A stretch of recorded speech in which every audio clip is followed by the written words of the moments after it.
Hi friends, ഏവർക്കും ഈസിലൻ P S സിയിലേക്ക് സ്വാഗതം. നമ്മളിന്ന് 2025 കേരള PSC നടത്തിയ എക്സാമിന് ചോദിച്ചിട്ടുള്ള കറണ്ട് അഫയേഴ്സ് ക്വസ്റ്റ്യൻസും അതിൻ്റെ റിലേറ്റഡ് ആയിട്ട് ഉള്ള ഫാക്ട്സും ഇനി ചോദിക്കാൻ സാധ്യതയുള്ള ക്വസ്റ്റ്യൻസും എല്ലാം കൂടെ ഇൻക്ലൂഡ് ചെയ്താണ് ഈ വീഡിയോ പറയുന്നത്.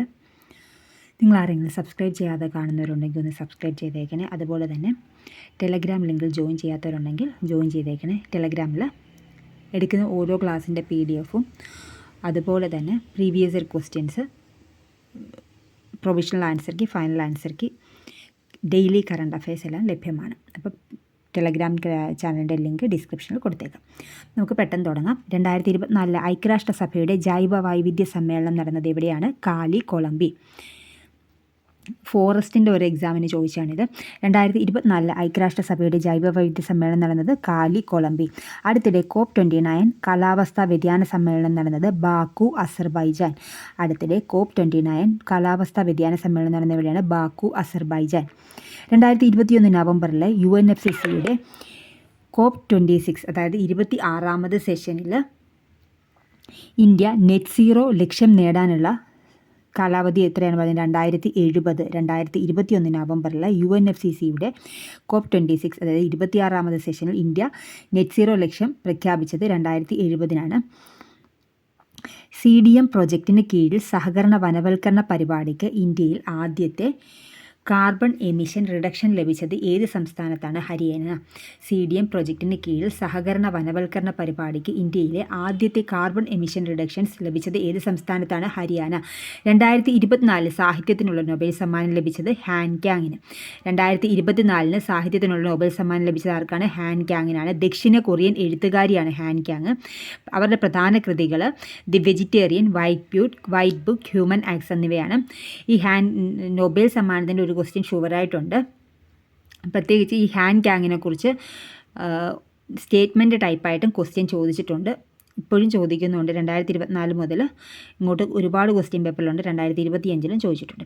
2024 സാഹിത്യത്തിനുള്ള നൊബേൽ സമ്മാനം ലഭിച്ചത് ഹാൻ ക്യാങ്. ദക്ഷിണ കൊറിയൻ എഴുത്തുകാരിയാണ്. പ്രധാന കൃതികൾ the vegetarian, white book, human acts.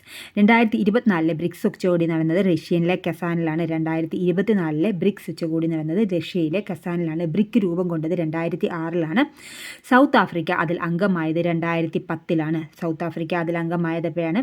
2010-ലാണ്. Brick എന്നാൽ എന്താണ്? Brazil, Russia, India, China. ഇവർ 4 പേര് ചേർന്നിട്ടാണ് ആദ്യം ബ്രിക്ക് രൂപം കൊണ്ടത്. 2010 ആരും കൂടി ചേർന്നു? സൗത്ത് ആഫ്രിക്കയും കൂടി ചേർന്നു. 2009-ലാണ് ബ്രിക്കിൻ്റെ ആദ്യ ഉച്ചകോടി നടന്നത്. അതെവിടെയാണ്? യെക്കാറ്റെരിൻബർഗ്, റഷ്യ. 2009-ലാണ് ബ്രിക്കിൻ്റെ ആദ്യ ഉച്ചകോടി നടന്നത്. അതെവിടെയാണ്? യെക്കാറ്റെരിൻബർഗ്, റഷ്യ. അപ്പം നമുക്ക് ഒന്നും കൂടി നോക്കാം.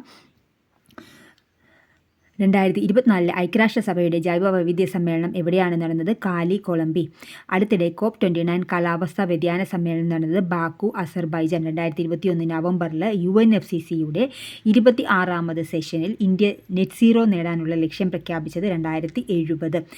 CDM പ്രൊജക്റ്റിന് കീഴിൽ സഹകരണ വനവൽക്കരണ പരിപാടിക്ക് ഇന്ത്യയിലെ ആദ്യത്തെ കാർബൺ എമിഷൻ റിഡക്ഷൻ ലഭിച്ചത് ഏത് സംസ്ഥാനത്തിനാണ്? ഹരിയാന. 2024 സാഹിത്യത്തിനുള്ള നൊബേൽ സമ്മാനം ലഭിച്ചത് ഹാൻ ക്യാങ്. ദക്ഷിണ കൊറിയൻ എഴുത്തുകാരിയാണ്. പ്രധാന കൃതികൾ ഏതൊക്കെയാണ്? The vegetarian, white book, human acts. 2024 BRICS ഉച്ചകോടി നടന്നത് റഷ്യയിലെ കസാനിലാണ്. ബ്രിക്ക് രൂപം കൊണ്ടത് 2006-ലാണ്. 2010-ലാണ് സൗത്ത് ആഫ്രിക്ക അതിൽ മെമ്പറായത്. ആദ്യത്തെ ഉച്ചകോടി നടന്നത് റഷ്യയിലെ യെക്കാറ്റെരിൻബർഗിലാണ്. 2009-ലാണ് ആദ്യ ഉച്ചകോടി നടന്നത്.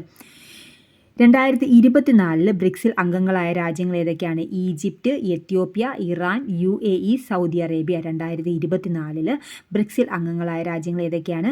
Egypt, Ethiopia, Iran, UAE, Saudi Arabia. അങ്ങനെ ബ്രിക്സിൽ മൊത്തം എത്ര അംഗങ്ങളായി? 10 അംഗങ്ങളായി. 2025 ബ്രിക്സിൻ്റെ 17ാമത് ഉച്ചകോടിയുടെ വേദി ബ്രസീലിലെ റിയോ ഡി ജനീറോ. അപ്പോൾ നമുക്ക് ബ്രിക്സിൻ്റെ കാര്യം മാത്രം ഒന്നും കൂടെ നോക്കാം. ബ്രിക്ക് രൂപം കൊണ്ടത് 2006-ആണ്. ബ്രിക്ക് എന്ന് വെച്ചാൽ Brazil, Russia, India, China.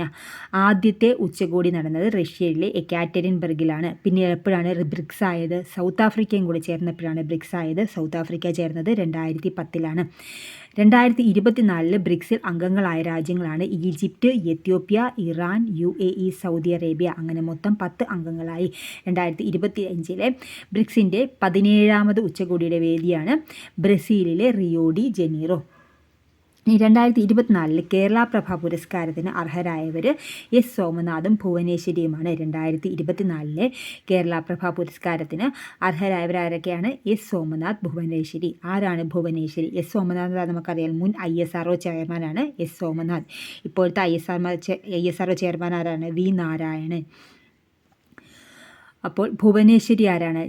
Bhuvaneshwari എന്ന് പറയുന്നത് ജൈവ കർഷകയായ ഒരു ഭുവനേശ്വരി പാലക്കാട് എലപ്പുള്ളി മാരുതി ഗാർഡൻസിലെ 24 ഏക്കർ തരിശുഭൂമിയിൽ ജൈവ കൃഷി നടത്തിയ വ്യക്തിയാണ് ഭുവനേശ്വരി. അപ്പോൾ ഭുവനേശ്വരിക്കും എസ് സോമനാഥിനുമാണ് കേരള പ്രഭ പുരസ്കാരം 2024 ലഭിച്ചത്. 2024 കേരള ജ്യോതി പുരസ്കാര ജേതാവ് പ്രൊഫസർ MK സാനു. ആരാണ്? പ്രൊഫസർ MK സാനു ആണ് 2024 കേരള ജ്യോതി പുരസ്കാര ജേതാവ്. 2024 കേരളശ്രീ പുരസ്കാരം കിട്ടിയത് ആർക്കൊക്കെയാണെന്ന് നോക്കാം. കലാമണ്ഡലം വിമല മേനോൻ, അവർ കലയ്ക്ക് ലഭിച്ചതാണ്. ഡോക്ടർ TK ജയകുമാർ, ആരോഗ്യം. നാരായണ ഭട്ടതിരിക്ക് കേരളശ്രീ പുരസ്കാരം ലഭിച്ചിട്ടുണ്ട്. നാരായണ ഭട്ടതിരി എന്തുമായി ബന്ധപ്പെട്ടിരിക്കുന്നു എന്ന് ചോദിച്ചാൽ എന്ത് പറയും? കാലിഗ്രഫിയിലാണ് അവർക്ക് കേരളശ്രീ പുരസ്കാരം ലഭിച്ചത്. എന്തിനാണ്? കാലിഗ്രഫി. സഞ്ജു സാംസൺ കായികവുമായിട്ട് ബന്ധപ്പെട്ട് കേരളശ്രീ പുരസ്കാരം ലഭിച്ചത് സഞ്ജു സാംസൺ. ഷൈജ ബേബി സാമൂഹ്യ സേവനം, ആശാ വർക്കർ. VK മാത്യൂസ് വ്യവസായം, വാണിജ്യം. ഇപ്പം കേരളശ്രീ പുരസ്കാരം സാമൂഹ്യ സേവനത്തിൽ ലഭിച്ചത് ആരാണെന്ന് പറഞ്ഞ് ചോദിക്കും. എന്നിട്ട് കുറേ ഡോക്ടർമാരുടെ പേരും ഒക്കെ തരും. പക്ഷേ ലഭിച്ചത് ആർക്കാണ്? സാമൂഹ്യ സേവനത്തിന് ലഭിച്ചത് ഷൈജ ബേബി, ആശാ വർക്കറാണ്. പിന്നെ കലാമണ്ഡലം വിമല മേനോൻ കലയുമായി ബന്ധപ്പെട്ടിരിക്കുന്നത്. ഡോക്ടർ TK ജയകുമാർ, ആരോഗ്യം. നാരായണ ഭട്ടതിരി, കാലിഗ്രഫി. ഇതിനകത്ത് നിന്ന് ഓരോ ക്വസ്റ്റ്യൻ അല്ലാതെ ചോദിച്ചിട്ടുണ്ട്. 2024 വയലാർ അവാർഡ് ജേതാവ് അശോകൻ ചെരുവിൽ കാട്ടൂർ കടവ് എന്ന നോവലിനാണ് പുരസ്കാരം ലഭിച്ചത്. 10,000 രൂപയും കാനായി കുഞ്ഞിരാമൻ രൂപകൽപ്പന ചെയ്ത ശില്പവും പ്രശസ്തി പത്രവും അടങ്ങുന്നതാണ് പുരസ്കാരം. 2023 53ാമത് ഓടക്കുഴൽ അവാർഡ് നേടിയത് കവിത മാംസഭോജി എന്ന കവിതാ സമാഹാരത്തിനാണ്. ആർക്കാണ്? PN ഗോപികൃഷ്ണൻ. 2023 53ാമത് ഓടക്കുഴൽ അവാർഡ് നേടിയത് PN ഗോപികൃഷ്ണൻ. കവിത മാംസഭോജിയാണ് എന്ന കവിതാ സമാഹാരത്തിന്. 2024 ഉപതെരഞ്ഞെടുപ്പ് നടക്കുന്ന മണ്ഡലങ്ങൾ ഏതൊക്കെയാണ്? പാലക്കാട്, ചേലക്കര, വയനാട് എന്നിവയായിരുന്നു. 2024 ഉപതെരഞ്ഞെടുപ്പ് നടന്നത് എവിടേക്കാണ്? പാലക്കാട്, ചേലക്കര, വയനാട്. പാലക്കാടിൽ എന്തുകൊണ്ടാണ്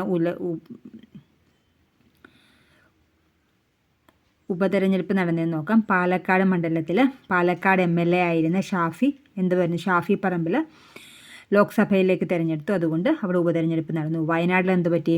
വയനാട്ടിൽ രാഹുൽ ഗാന്ധി രാജിവെച്ച പശ്ചാത്തലത്തിലാണ് വയനാട് ലോക്സഭാ മണ്ഡലം ഉപതെരഞ്ഞെടുപ്പിലേക്ക് പോയത്.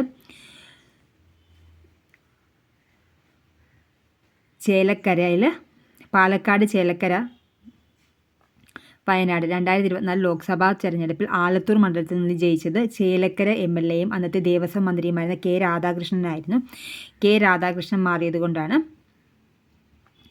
ചേലക്കരയിൽ ഉപതെരഞ്ഞെടുപ്പ് നടക്കേണ്ടി വന്നത്.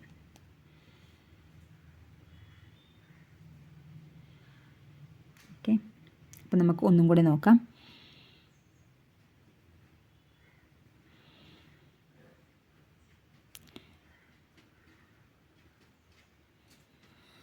(2024) കേരള പ്രഭ പുരസ്കാരത്തിന് അർഹരായവർ എസ് സോമനാഥ്, ഭുവനേശ്വരി. എസ് സോമനാഥ് മുൻ ISRO ചെയർമാനായിരുന്നു. ഭുവനേശ്വരി ജൈവ കർഷകയാണ്. 2024 കേരളശ്രീ പുരസ്കാര ജേതാക്കൾ കലാമണ്ഡലം വിമല മേനോൻ, ഡോക്ടർ TK ജയകുമാർ, ആരോഗ്യം. നാരായണ ഭട്ടതിരി, കാലിഗ്രാഫി. സഞ്ജു സാംസൺ, കായികം. ഷൈജ ബേബി, സാമൂഹ്യ സേവനം, ആശാ വർക്കർ. VK മാത്യൂസ്, വ്യവസായം, വാണിജ്യം. 2024 വയലാർ അവാർഡ് ജേതാവ് അശോകൻ ചെരുവിൽ കാട്ടൂർ കടവ് എന്ന നോവലിനാണ് പുരസ്കാരം. 1,00,000 രൂപയും കാനായി കുഞ്ഞിരാമൻ രൂപകൽപ്പന ചെയ്ത ശില്പവും പ്രശസ്തി പത്രവും അടങ്ങുന്നതാണ് പുരസ്കാരം. 2023 53ാമത് ഓടക്കുഴൽ അവാർഡ് നേടിയത് PN ഗോപികൃഷ്ണൻ്റെ കവിത മാംസഭോജിയാണ് എന്ന കവിതാ സമാഹാരത്തിനാണ്. 2024 ഉപതെരഞ്ഞെടുപ്പ് നടക്കുന്ന നിയമസഭാ മണ്ഡലങ്ങൾ പാലക്കാടും ചേലക്കരയുമാണ്. ചേലക്കര MLA സ്ഥാനം രാജിവെച്ചതുകൊണ്ടാണ്, K രാധാകൃഷ്ണൻ രാജിവെച്ചതിനാലാണ് അവിടെ ഉപതെരഞ്ഞെടുപ്പ് നടന്നത്. രാഹുൽ ഗാന്ധി വയനാട്ടിൽ രാജിവെച്ചതുകൊണ്ട് അവിടെ ഉപതെരഞ്ഞെടുപ്പ് നടന്നു. പാലക്കാട് MLA ആയിരുന്ന ഷാഫി പറമ്പിൽ രാജിവെച്ചതുകൊണ്ട് അവിടെയും ഉപതെരഞ്ഞെടുപ്പ് നടക്കേണ്ടി വന്നു. ഓക്കെ, ഉപകാരപ്രദമായി തീർച്ചയായും ലൈക്ക് ചെയ്യുക, ഷെയർ ചെയ്യുക, സബ്സ്ക്രൈബ് ചെയ്യുക. Thank you for watching.